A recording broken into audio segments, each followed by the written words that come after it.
Sally. Welcome to the second lecture in our series of lectures on various aspects of sporting art that has been sponsored by the Roundtree Tryon Gallery at Petworth and St James's. I'd like to thank Jamie Roundtree for helping us with this project and for making sure that we can broadcast them to you free to air.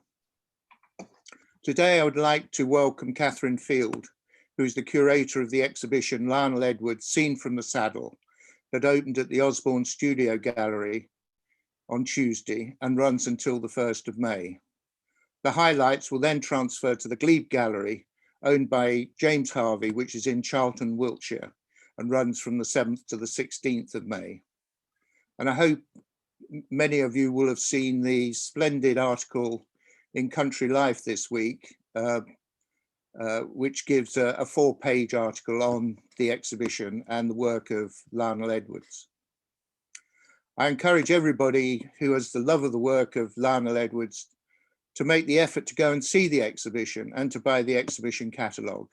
And please encourage your friends to do the same. It's very worthwhile.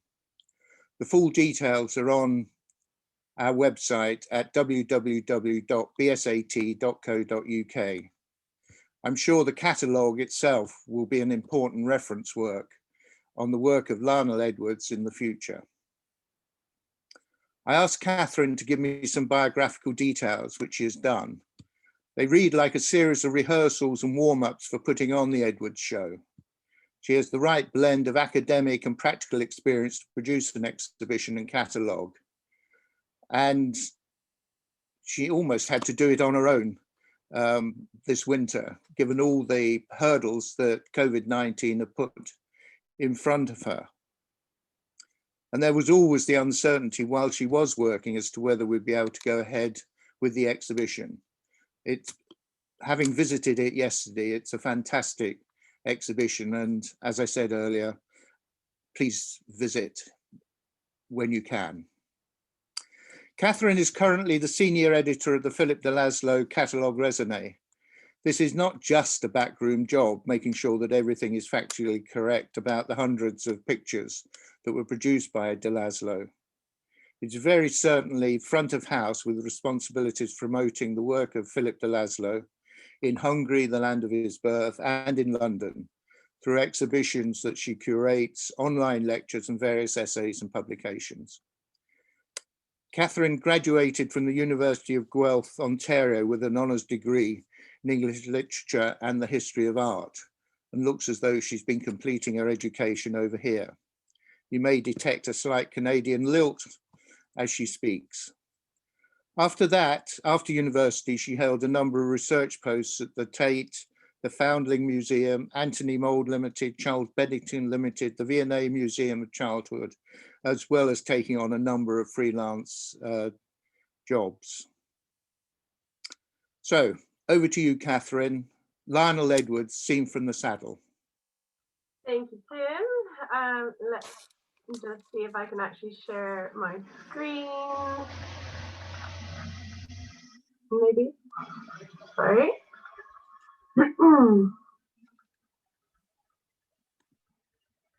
I'm really good at technology, obviously. Good. So we'll start with, this is actually the cover of the catalogue. And I really hope you'll enjoy it. It was difficult to put together. Most of this exhibition was done in lockdown. I really got started in November, and of course, immediately we were locked down. And I had a little window in December of about 2 weeks where I could get to see some pictures, and I was really keen on getting professional photography of as many of the pictures as possible. They hadn't all been chosen at this point, so things have been difficult, and there's been a little bit of running around in lockdown circumstances, which isn't ideal, but I was mostly on the Isle of Wight, so I have to say a huge thank you to many colleagues who have taken photographs on their phones of pages of various reference books that I didn't have, and they've all been a huge help in putting this together. The idea was to include every picture in the exhibition in the catalogue, to give people the opportunity to really see the exhibition in full, understanding that maybe people wouldn't be able to travel. And there are 4 essays as well. So I'm really hoping to create something that represents Lionel Edwards and all aspects of his work, apart from the very famous hunting themes, which most people know. So hopefully a few surprises to be found. See if my screen will go. So we're very lucky to be open. I mean, it does seem like a bit of a miracle that we could open the day after lockdown restrictions halted. So it's a wonderful gallery in Belgrade. It's a Belgrade in Knightsbridge, and it has a long history of sporting art and representing sporting artists. So it's the perfect home for it, and hopefully it's in a location where lots of people can come and see, and it has been very busy so far. So this is a nice view of the front window, which I was trying to entice everyone to come in off the street. And this is the scene that greets you as you come in. So it starts with a short history of Lionel Edwards, and it has been 35 years now since the last major exhibition of his work. So the idea was just to make it as inviting as possible, to tempt people in. The work I did to prepare for the exhibition, I was so lucky to meet descendants of Lionel Edwards, the 2 grandchildren, and they've been incredibly helpful, and I was able to see them. So I had a whirlwind trip to see them over about 5 hours, but they were so kind, and they lent me these amazing preface cutting albums that were Lionel Edwards' own, and they're just filled with newspaper cuttings, photographs of him in various places that he traveled.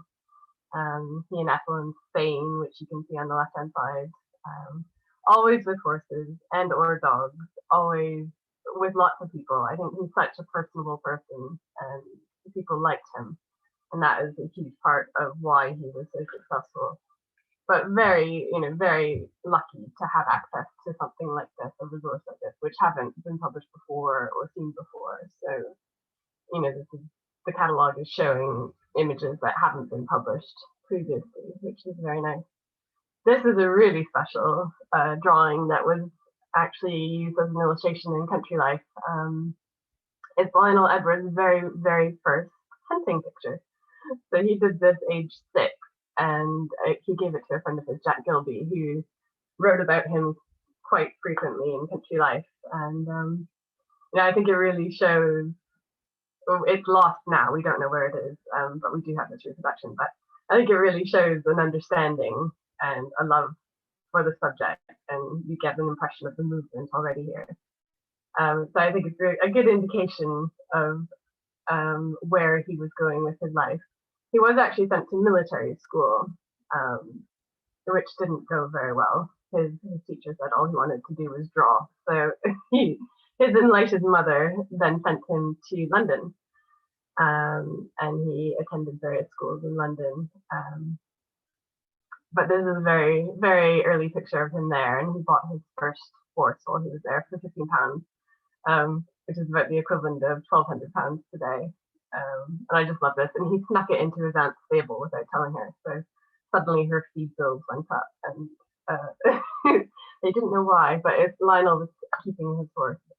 Obviously he was a student, so it's quite expensive for him to do so.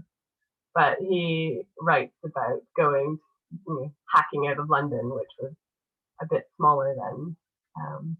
But the school he attended was the Frank Calderon School of Animal Painting, which leads me into Delazzo. I have to get Delazzo in, I apologize. But it was a really interesting connection with Delazzo. This is a portrait he produced in 1909 of Kaiser Wilhelm, and he brought the canvas back to London to finish it from Potsdam. And I found a little reference that he used the studio in Baker Street to paint the horse. I didn't really think much else of it, but then when I was researching Lionel Edwards, I realized that Frank Calderon's school was in Baker Street. So it was a really nice connection. And then I was able to find in our archives a letter from Frank Calderon telling Delazzo he would be able to use the studio. So this is the image on the left. There aren't that many images of the school, so this is quite a rare a rare find, but I just love the way you have this horse standing on the studio floor, and they spread sand there. So it's quite nice. But it was the school was very very keen on anatomical drawing. They would draw from casts of horse skeletons. So it gave Lionel a really good grounding in horse anatomy and drawing. And it was a school attended by Munnings and Cecil Alden as well, so Lisa Kent Welsh. So it has a really important position in the history of sporting arts as well. So Katherine, can I just stop you for a minute? Yeah. I'm not sure whether there's something in front of your microphone, but it's quite muffled. Could you just check your microphone? I'm sorry to interrupt you. No, it's fine. Do I just need to talk louder, maybe? Thank you, and I'm sorry to interrupt. And Tim, Tim, if you're still on, could you mute just in case? Yeah, I think he is muted, so that's fine. So the exhibition is divided into 4 areas, and illustration is the first, well, the most important, really, as this is how Lionel Edwards made his career. He was ever pragmatic and knew he needed to make a living, and illustration was the way forward. I think at the time he was beginning his career, you had these illustrated newspapers and magazines, and photography was just starting to come in. So they needed artists who could produce good, quick work, and he was one of the best. And he certainly carried this on throughout his career, illustrating books, and he's constantly in Country Life. If you look in the British Newspaper Archive, you search his name, you come up with, well, I got 150,000 hits roughly between 1900 and 1966. So it's a phenomenal output, and he kept it up throughout his life. And we have a really interesting collection of illustrations in the exhibition, I think. And you have everything from Moorland, Mousie to illustrations for the Talisman, the medieval knight story of Sir Walter Scott, part of the Waverley novels. It's a phenomenal painting, and I do love it. So hopefully you can come and see it. And these are the sort of things he was producing to prepare for his work. I mean, it's an incredible detail. He's a real historian. He loves to really look at uniform and ensure that every aspect is correct. There's a very interesting drawing on the left that belongs in a private collection, but you can see he's looking at historic sporting arts. This is a sartorius that he's seen, and he's analyzing how things like stirrups and helmets have changed since those periods. And he kept everything. So he really recommended that students keep their sketchbooks, and he certainly did that.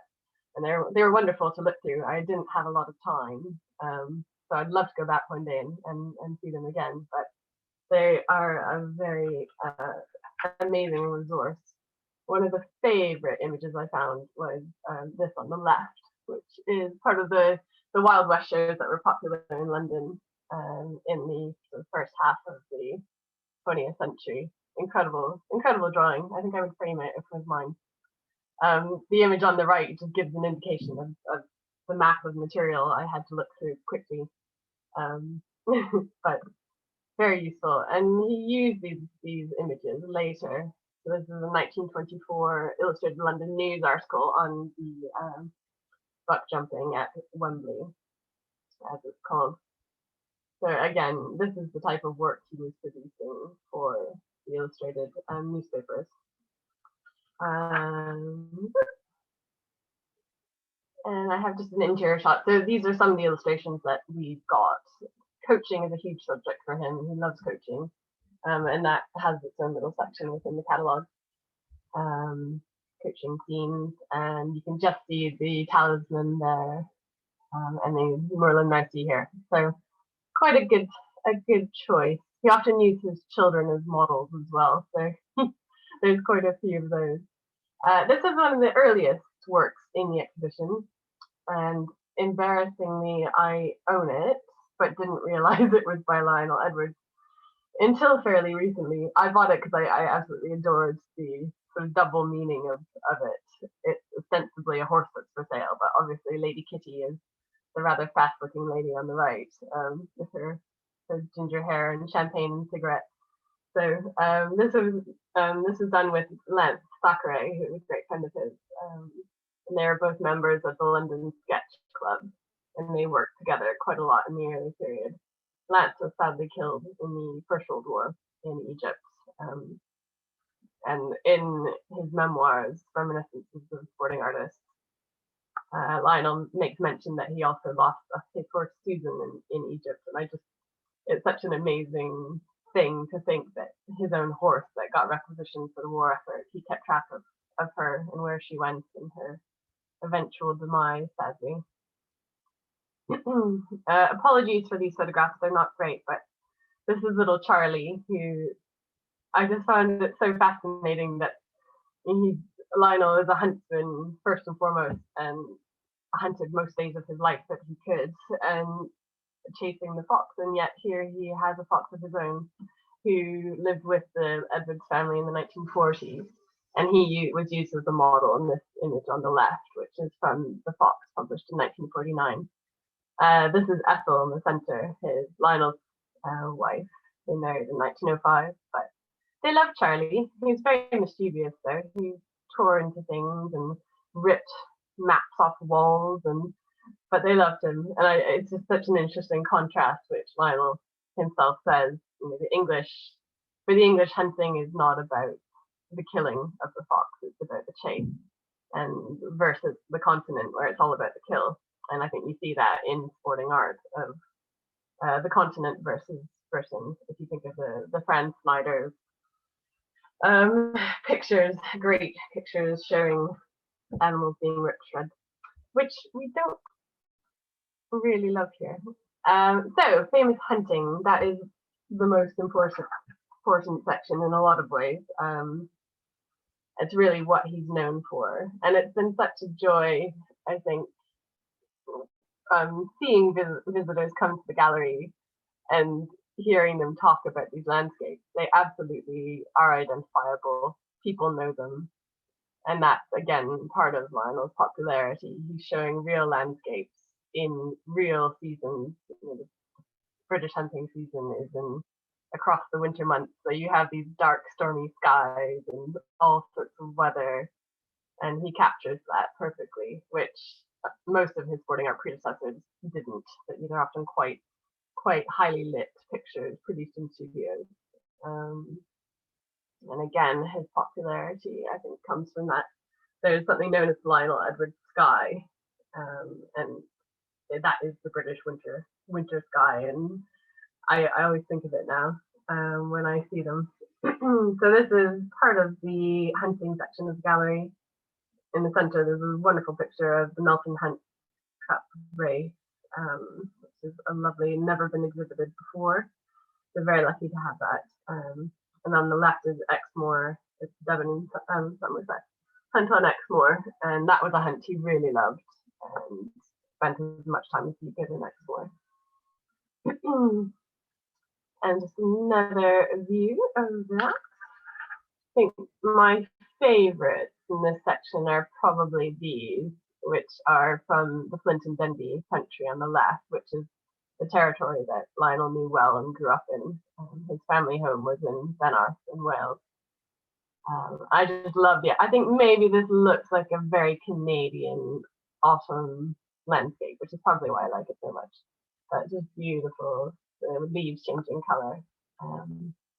On the right is his first hunter, Gaylad, and it's a jewel, this picture. I absolutely love it. Gaylad, sadly, they had to put him down at the start of the First World War, which Lionel's daughter Marjorie writes about in her little biography of her father. But they had to put down the animals that were too old to be useful. Such a sad thought, but amazing horse. I mean, he used to carry Lionel 8 miles hack to the hunt all day, and then hack home 8 miles again quite often, or else would be driven to the hunt, hunted, and then driven home. I mean, incredible stamina. He did say it was the fittest his horses ever were. when he lived up there. And this is another favorite, the College Valley. Certainly there have been people visiting the exhibition who know this country and say it's absolutely a perfect representation of it. But he understands, how the hounds are working, how the hunt is working with the hounds. So I think you need to know, as a purchaser of sporting art, this is why he was so popular, because he absolutely understood. He hunted with every pack or nearly every pack in the British Isles, so he knew what he was representing. He's also very popular as a painter of other sports. So we have lots of racing and polo, which I've got here. This is a masterpiece. I love this. Beautiful. Lionel himself never played polo. It tended to be quite an expensive sport. But I love this little caricature he's made of himself on the right, escaping a polo scene. But very, very lucky to have this work from a private collection. I think it's absolutely a masterpiece of watercolor and just an interesting scene as well. His brother Fitz was a brigadier general in the Indian Army, so would come home on leave and tell the amazing stories of his time playing polo there. So this is not a scene Lionel ever saw, but had it described to him by his brother. And then we have, these are two details from another polo picture, which is amazing. I just love, he was known for being able to show horses at speed, and I think this picture exemplifies that hugely.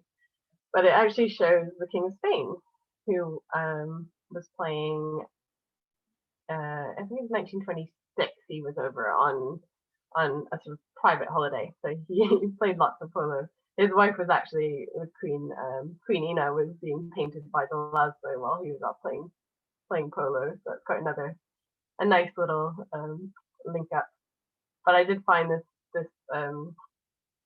polo gossip from the Sporting and Dramatic News. So it's quite nice to have a photograph of the team alongside the painting. But the bottom shows the King of Spain, and then above is Geoffrey Brooke, who I don't know if you know the Brooke hospitals, which still exist. I think there's quite sad ads to raise money for them on TV fairly often. But his wife set up the hospitals to help rescue horses that were in Egypt after the First World War, because they were suffering terrible abuse and deprived conditions. So it's a nice link.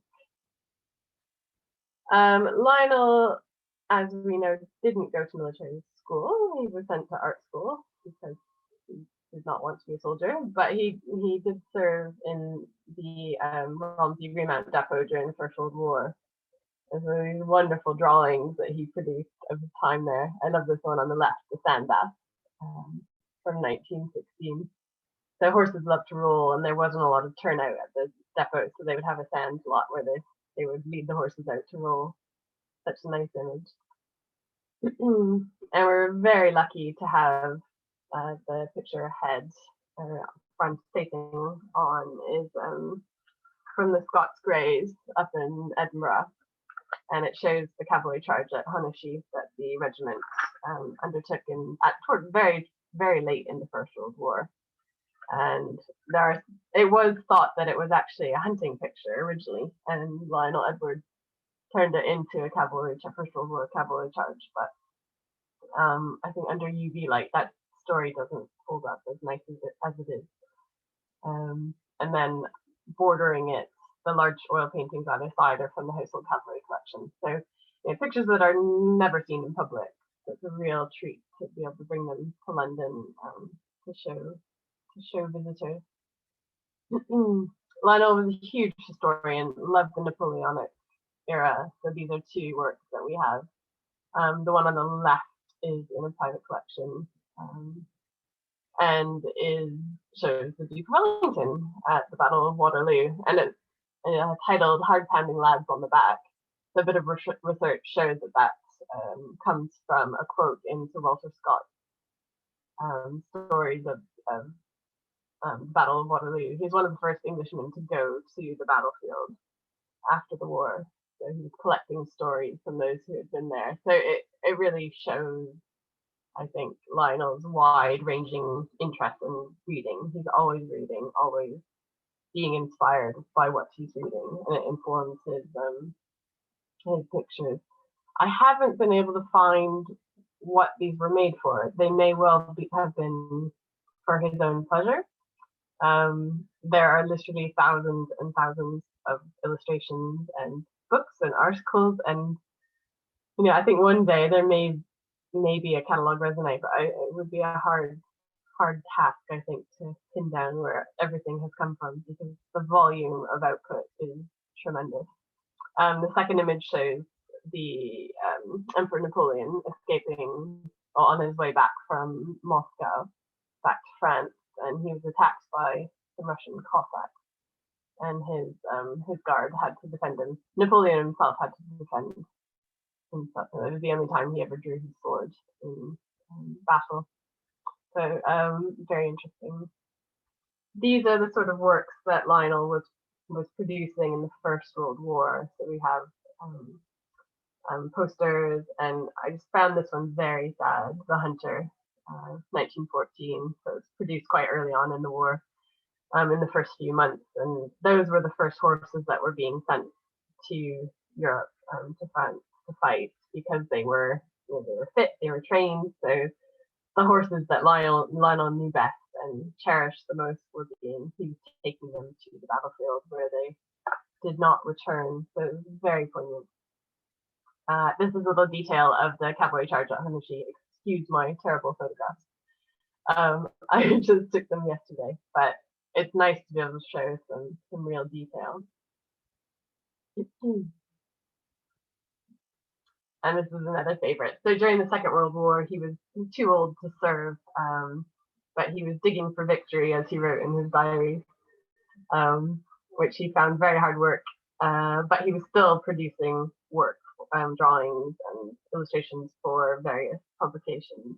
This is the Tatler this has come from. So very humorous. There's so much humor in everything he does. It's entertaining. Among his last big commissions were for the Household Cavalry Regiment. So these are details from the standard parade. This is the Queen in her blue hat there on the right-hand side. And I love this detail, the grey horse peering from around the frame. But he was in his 80s at the point, and they're large canvases, large commissions. So it shows he really didn't lose anything towards the end of his life. He kept on. We're very lucky, as part of the exhibition, to have this sculpture of Lionel Edwards, which was produced by Tristram Lewis, a leading sporting artist, especially for the exhibition. He's never been sculpted before, so it's a bit of a coup, I think, to have this. It's really lovely, and I think it just brings a bit of a presence to the exhibition space. And then to finish this lovely photograph, it was in J.N.P. Watson's biography, published in 1986. And I just noticed that two of the pictures I had in the exhibition are actually hanging on the wall. So this is the last view of Lionel Edwards' studio after he died. So quite touching to see these two pictures hanging there. They obviously meant quite a lot to him. The picture on the right is two of his sons who were part of the Home Guard during the Second World War, which allowed them to keep their horses. So a fitting end, I think. Well, that was a bit of a whirlwind tour through the exhibition, but I hope you enjoyed it. And I will stop sharing. Thank you very much, Katherine. A whirlwind tour of the exhibition. Sorry. I hope everybody will be able to see the pictures in the flesh, so to speak. Having gone through the catalogue before I went to the exhibition and then seeing the pictures hanging on the wall, there is a significant improvement, a greater life to the pictures than we're seeing in the photograph. So it is well worth the visit to go. I have a couple of questions, Katherine. First of all, it's at the Osborne Studio Gallery at the moment, and then we'll be moving on to the Glebe Gallery. What pictures will be going to Wiltshire, Charlton, Wiltshire, which is where the Glebe Gallery is? It's over half of them, which is exciting. The ones we don't have traveling are the military, so the two cavalry, Household Cavalry pictures, and the Scots Grey cavalry charge. That's not going. And then there's just a few other private collections. The lovely Indian polo ponies, that's not going. And then the Melton Hunt Cup, that's not going. So I mean, still a really good representation of the exhibition. Just a few highlights lacking. Good. When the aim of the exhibition was to show the great range of material pictures that Lionel painted throughout his life, were there any pictures that you would, or subjects that you would like to have had that you couldn't find? Yeah, it's always challenging, isn't it? Find or couldn't get into the exhibition? Yeah, I mean, there's definitely other subjects that were close to him and that he did, like Scottish, pictures from Scotland. He went up there regularly, especially towards the end of his life, to go shooting and stalking up there. So I didn't get any of those. But the problem with exhibitions, and especially exhibitions done in not very much time and in lockdown, is you really have to see what you can get almost. You have things that you want, but you're slightly regulated by what's possible. So yeah, I think Scotland was an important subject, but not here, I'm afraid. He also spent a lot of time in Ireland and produced many works for an Irish sketchbook, which he published. But there are no Irish pictures and very few racing pictures, actually. I really struggled to get racing subjects. So we have one from Cheltenham and one from Ascot. So just two. I would love to have had a Newmarket picture. I think he produced the illustrations for Lyle's books on Royal Newmarket and Brown Jack. And there's some wonderful work in there, which I would love to have had, but I haven't found any, so I couldn't include them. One of the questions that's come in is, did Lionel Edwards paint equestrian event posters? He's obviously done a lot of illustration work, and your early picture with Lance Thackeray obviously shows that graphic artist in him. Did he produce many posters? I haven't seen any, actually. There's the First World War recruitment posters, but I have not seen any for events, interestingly. The title of the exhibition, Seen from the Saddle, was that an inspiration for putting the exhibition together? Did it sum up your view of Edwards and his work? I think so. I think if you look at especially the hunting pictures, they are very obviously from a viewpoint of someone sitting in the saddle looking at the action. And the title is actually the title of a book he published with lots of different hunting anecdotes, riding anecdotes, and illustrations. When it was published in 1937, I think it was. So it was quite nice to use his own. He's a wonderful writer, and it was nice to be able to use something that he had come up with himself for the exhibition. Titles are notoriously difficult. I really struggle, but I thought that was a good one. I think it does sum up his view of the work that he's doing, his enthusiasm for the subjects. I have been going through the correspondence that he had with Peter Beagle, which a number of volunteers have been able to transcribe during the lockdown. So the BSAT archive holds the correspondence, and we've now had it transcribed.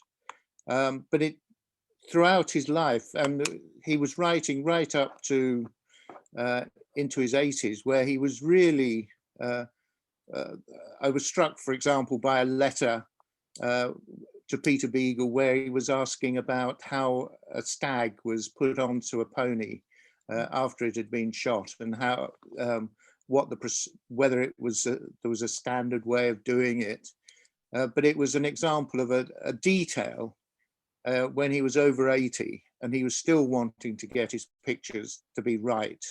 And there must be a lot of material in those sketchbooks and diaries that really should be brought to the public.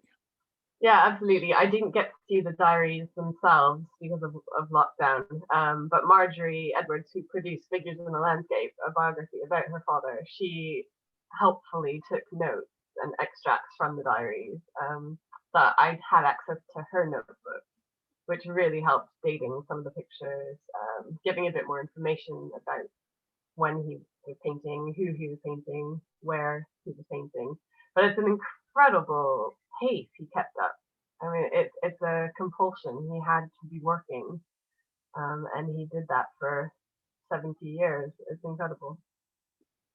Were there, one question that's come in, were there other examples of him working with Lance Thackeray or other members of the Sketch Club? Not in, the one I showed you is one of 4. They were produced as a lithographic set, so they together produced the artwork for those. But I haven't come across any other joint efforts in that way. They worked in the same studio quite often. Lance travelled to Wales, to Lionel's family home for a painting and sketching holiday one summer. But no, that's the only example of 2 artists working on the same sheet, as it were. Were they published as postcards? I know that Lance Thackeray did produce a number of postcards from that early 20th century period. Yeah, I've seen them both as a full-size lithograph and about the size of the original picture, which is about that big, about 12 by 18 inches. And I have seen them as postcards as well. They come up for auction with some regularity. If you keep track of Lionel Edwards in the sale room, it's quite interesting to see what comes along. Had a question about the war pictures. Did Lionel Edwards go to the front? What was his attitude to military service?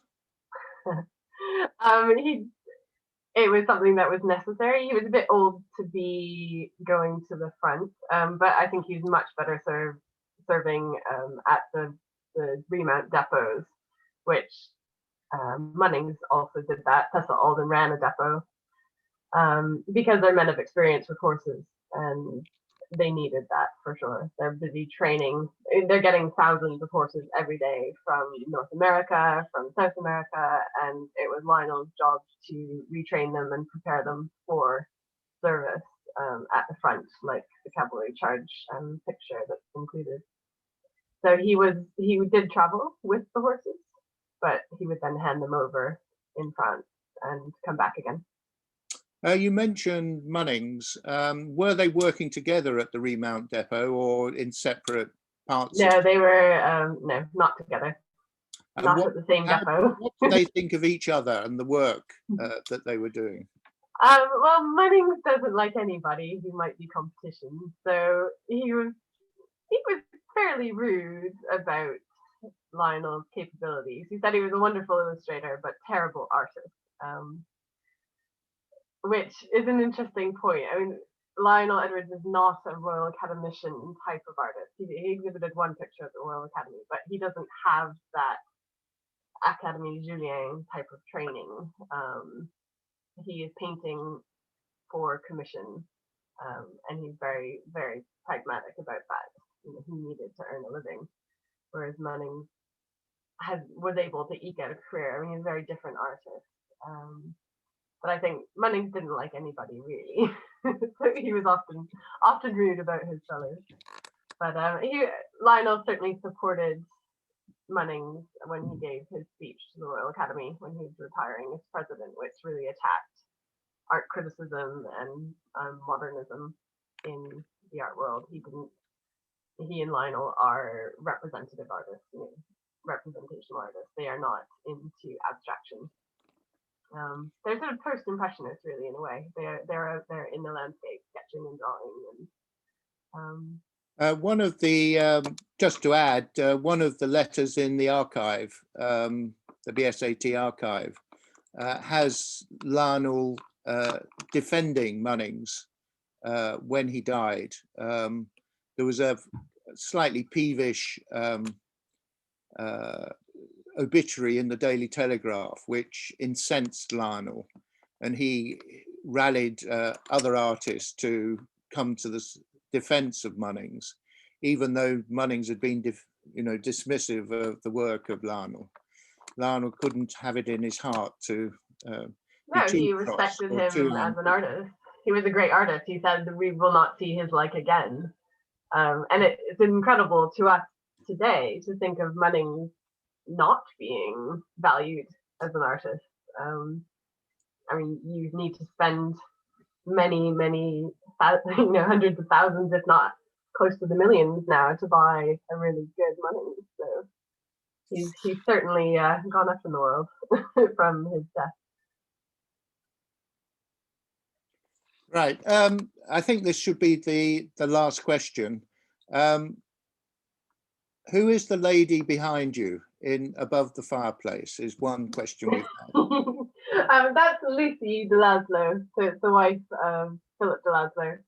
So she overlooks all of our work. This is her as well. This is the poster from the Hungarian National Gallery exhibition we did in 2019. But de Laszlo painted her a lot. She was there. It's a bit like Lionel Edwards using his children as models. De Laszlo certainly did the same with his family. But that's quite a late portrait. Yeah, she's a lovely presence. I've been editing her diaries for publication, and she put up with a lot, but my goodness, she was supportive of her husband. Right. Well, Katherine, thank you very much. I know that it's freezing, it doesn't look like it, but it's freezing in that office. I have a jacket on. You've got a blanket over your knees to keep warm.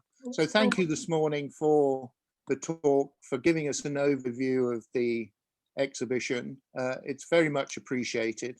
I've certainly learned a lot about Edwards, both from the exhibition and from working with the correspondence with Peter Beagle. There are new insights that we're picking up all the time, and something to be encouraged. I still think there's more to find out and more to be published about huge amounts. I mean, Edwards. It could go on forever, and it should. So I encourage anyone to write about Lionel Edwards, because there's much more to be said. And I've had a couple of comments coming in that people amongst the audience have got Lionel Edwards pictures on their wall, and obviously from the way they're described, they're treasured possessions in a number of households. So, and I think so many of them have stayed in their families, which is nice. I suspect that would be why a catalogue raisonné of his work would be almost impossible. It would be difficult. I think if you did the paintings, it's possible, maybe, but the drawings, that scares me. I mean, de Laszlo was prolific, but Lionel Edwards is another category altogether. Right. So thank you very much, Katherine. It's much appreciated. And thank you, everybody, for joining us this morning for this talk from Katherine. And as I said earlier, I encourage everybody to go and see the exhibition either at the Osborne in Belgravia or at the Glebe in Charlton in